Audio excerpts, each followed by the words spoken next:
tease this. I'm in LA studios. You see these immaculate studios that's usually being occupied by the NBA Today crew. Well, damn it, it's mine this morning, okay? And we got big-time categories to discuss.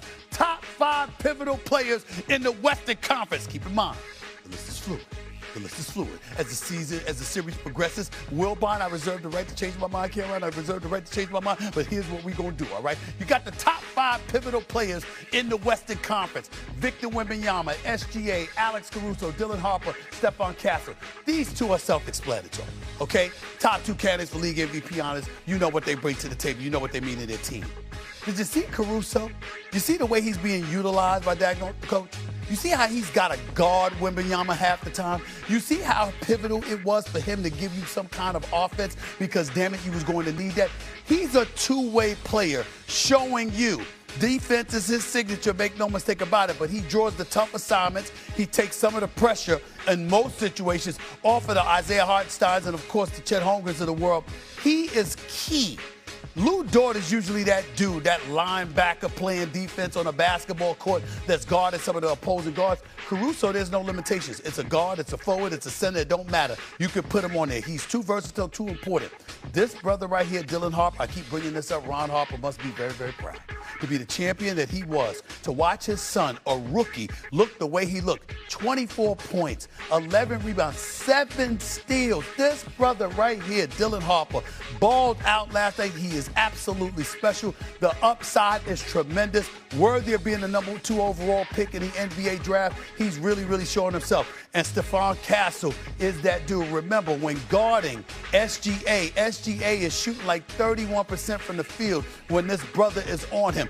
This dude is going to be key as well. In order for the series to be determined, these 5 guys are going to play key roles in determining the outcome.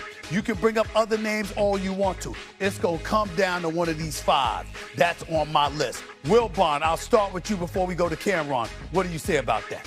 All right. Obviously, the top of the list is mandatory. The first 2. And Caruso, yes, because they ask him to do so much defensively. And when he pitches in with a 31-point night like last night, that's amazing. Look, I agree with your overall assessment of Harper, who is going to be a great player. I think when the season started out, people thought, oh, one of these young guards may have to go. And Castle's so good. I had Castle All-NBA this year. You look at it and you say, well, Harper may get let. No. Harper is as valuable as you say he is. But Stephen A. Harper's got to slide off that list, and Chet has to be on the list. Oklahoma City has no chance without Chet making major contribution. We talked about what he has to do defensively. We saw that one block shot. He and Hartenstein can't go 3 for 8 in all those minutes played, but Chet cannot play 40 minutes and have 8 points and 8 rebounds with 2 threes. No. Chet Holmgren might even be the number 3 person on that list above Alex Caruso if OKC is to have any chance of defending this championship. So I should have put Holmgren here and slid down. Yeah, I think so. Excuse me, can I add one? Can I add one? Yeah, guys, Shay, sorry. A.J. Mitchell, hello, what did he have, 4 points last night? 4 points, only took 5 shots. He had 3 straight 20-point games. But they can still win without him. That's what I'm saying. He had 3 straight 20-point games. I feel you, but they can still win without him. You could slide him in there, too. They need another role. He's not as much of a key as the other guys are. Well, go ahead. Go ahead, Cameron. Tell him, Shay. I ain't going to let him cut you off. Guys, get your point across. Because the list is fluid. It's fluid. The list is fluid. Wilby, you got it right, man. Chet has to be number 3. Everybody slides down. But Shay, I like what you said. He's second leading scorer in OKC, only had 4 points. He needs to be a difference maker as well. I'm not going to let them brush you off like that. Great. You know what? I'm not going to brush him off. I think Wilbon was right. Y'all are all right about Holmgren being up in here. Maybe he was so anemic in game 1, I just forgot about him. That's my excuse. I had selective amnesia for a moment right there. Chet Holmgren should be 3. Alex should be 4. But I'm still going to say Dylan Harper because we didn't expect this kind of performance. The way that he looked right now. Great. And with De'Aaron Fox with the ankle injury, guess what? You might not force De'Aaron Fox to come back earlier than necessary because of the way Dylan Harper look. He looks like that. You're going to sit up there and look and just say, hey, what the hell with it? Sit down, rest. We got this covered. Let's go to the Eastern Conference, please, right now. Let's switch this list right here. Here's what you got right now. Donovan Mitchell, Jalen Brunson. Top two players for their respective teams. OG Anunoby, because again, the way that he's been playing and how he's the two-way player that he is, shooting the ball so effectively the last time we saw him, I think he decides whether this is a series or not. If this brother is playing the way that he's been playing, Cameron, I don't think the Cleveland Cavaliers have a chance if OG looked the way that he looked in the Atlanta series, obviously, and the early part with Philadelphia. That's about it.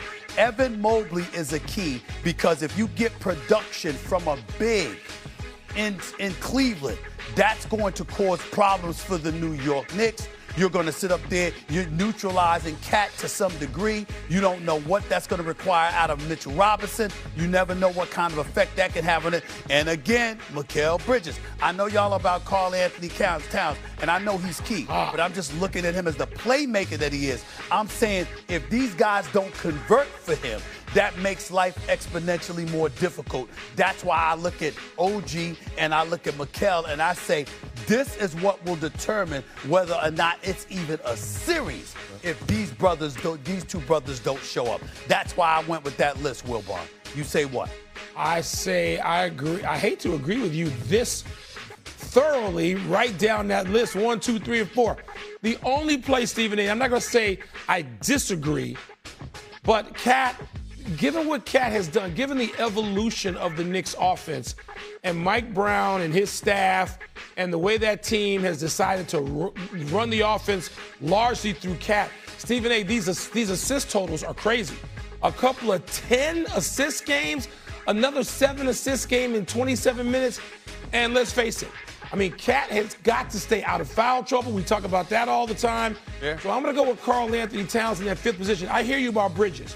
But if I had to pick a Knicks player that I had to ride with, that I thought was going to be essential in this series starting in game 1, it's going to be Karl Anthony Towns. Because if you've got him and Jalen Brunson rolling together, and you got Anunoby being able to defensively play through whatever's going on with those hammies, I think the Knicks are going to be fine. But Cat is essential to that equation.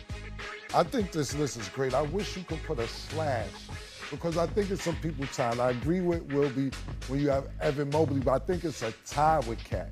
And lastly, with Mikal Bridges, I think it's a tie with James Harden as well. You're almost ready to take away James Harden Hall of Fame credentials. A couple weeks ago. That's what he said. I said he's been performing in game 6s and 7s. Yeah. But he did show up. I mean, he was a plus in the game 7. Wasn't that offensively, but he did other things right. We're going to need a couple vintage James Harden games. The subpar performances that we've been seeing in Game 6 and 7 throughout the years. Right. I don't know if it. Thank you, brother. I don't know if it gets to Game 6 and 7, but we're going to need to see some vintage James Harden for Cleveland to even compete in this series. So I would put him as a tie with Mikal Bridges and a tie with Evan Mobley with Cat with Karl Anthony Towns. Pardon me. Shay, did you want to come in and you want to get in on this? Oh, well, thank you. What were your thoughts, Shay? I actually agree with this list. I like this list. I mean, you picked basically every player. There's only 2 teams playing here. I would add Karl Anthony Towns because I think that he is going to be a factor, especially since they've had 9 days off to maybe practice a little more with him facilitating the basketball. So I would have had him to this list. Let's give grades. Cameron, what do you give his grades? Grade his list. Go ahead. It's A- today. I'm going to give him A-, man, because, listen, the real teacher is Wemby. I'm probably saying that. Wilby, you need to grade it. You're the OG here. You tell me what grade you're giving Stephen A. The man calls you Wilby instead of Wemby, so you know what that means. No, first of all, iconic figure. That's what he's giving that kind of love. No, listen, I am tuned in. You and Tony for years, since 2003, since it started. You don't even know the historian I am or you guys show. You know what I love Wilby? Because he keeps it a buck. He said, when they talk about baseball, he says, I wish a pitcher would hit me. I'll run up to the bat, to the man. he said, why they keep putting the bat down when they run up to the man? That's how much I watch you guys. Cameron, I appreciate it. Listen, for people who don't know, it's going way back. Going back to the days of Stuart Scott and Hannah when we were doing the NBA and Dan Patrick. And yes, I was Wilby, period, to everybody then. So you are... That just, when you first said it that way, for people who go, what is he saying? Yes, that is what they called me. My man John Barry, so that I'm totally forgot about comfortable and feel at home. And yes, Stephen A was around for all of that. And his list today get an A, but I'm gonna tell you why I'm downgrading him to an A-. He's not here. All I've been hearing about is orange and blue skies. I got to live this. You can be in LA. Your daughters. Come on, man. More important, we got kids. Both of us got 18-year-olds who are doing the LA thing. I'm letting you slide a little bit. I roll in here. A little bit. I figure Stephen A, I'm riding to the Garden in Stephen A's chariot with him tonight for game 1. Oh, wait. He's in L.A. again. So downgrade him, Cameron.